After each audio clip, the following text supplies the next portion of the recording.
Good morning. In this class we are discussing about the next LC oscillator. So that is Colpitts oscillator.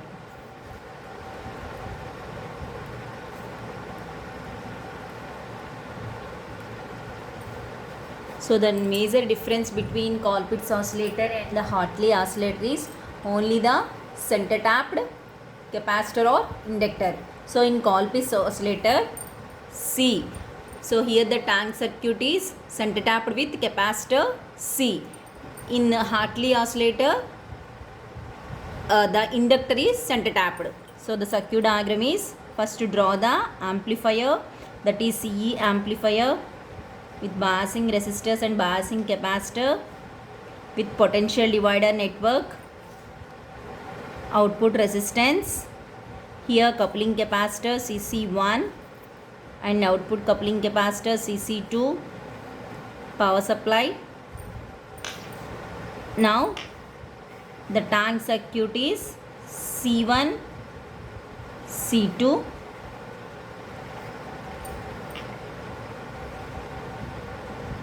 and inductor.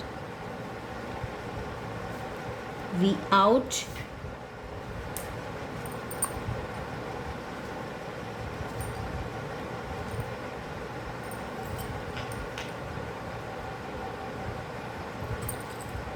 so this is the circuit diagram for Colpitts oscillator C1, C2, L.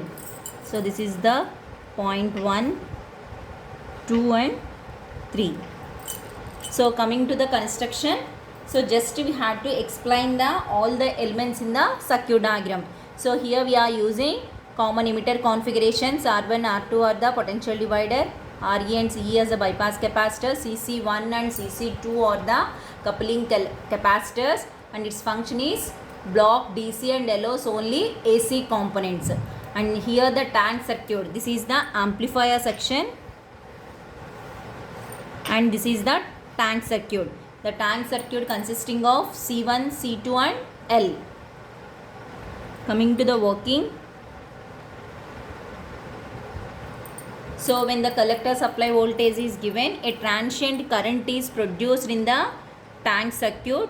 The oscillatory current in the tank circuit produces AC voltage across C1, which is applied to the base emitter junction. Okay. Next. And appears in the amplified form. So again malli amplify output collector దగ్గర produce అవుతుంది. So for power supply on చేయగానే the capacitor C1 and C2 are charged, and once the capacitive charging is completed, then it discharge through inductor L. Once the inductor is fully charged, again the capacitor is recharged. So the cycle repeats continuously and the damped harmonic oscillations are present in the circuit. Okay. Here terminal 1 is grounded with respect to 3. So whenever it is positive potential, then it is negative potential. Means that these two are out of phase.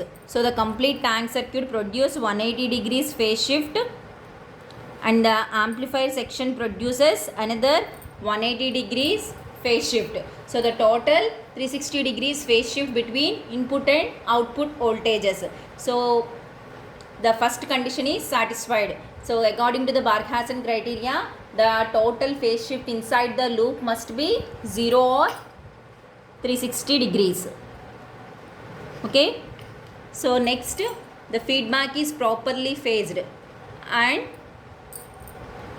the frequency of oscillations for Colpitts oscillator is given as 1 by 2 pi root LCT. Okay.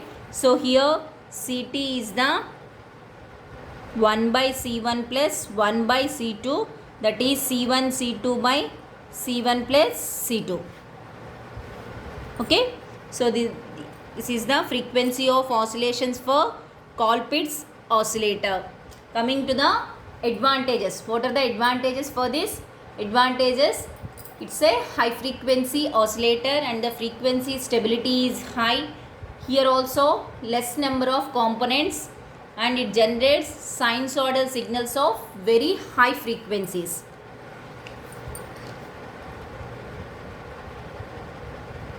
Advantages: less number of components,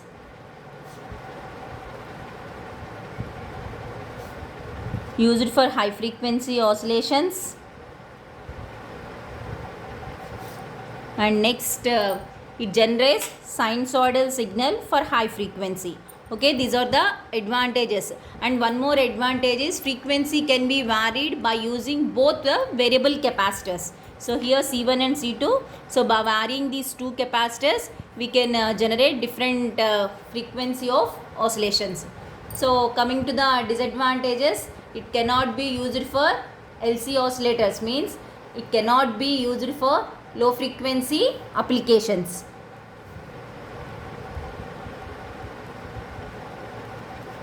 Can't be used for low frequency applications.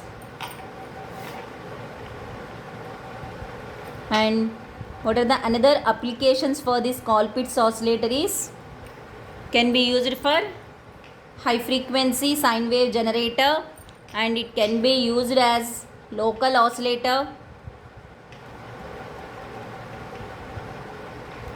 used in mobile applications,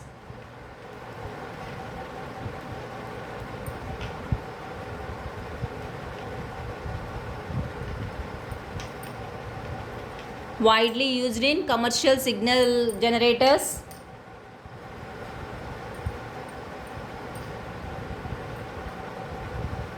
and the range of frequency is in between 1 megahertz to 500 megahertz. So both the Hartley and Colpitts oscillators are high frequency oscillators. Thank you.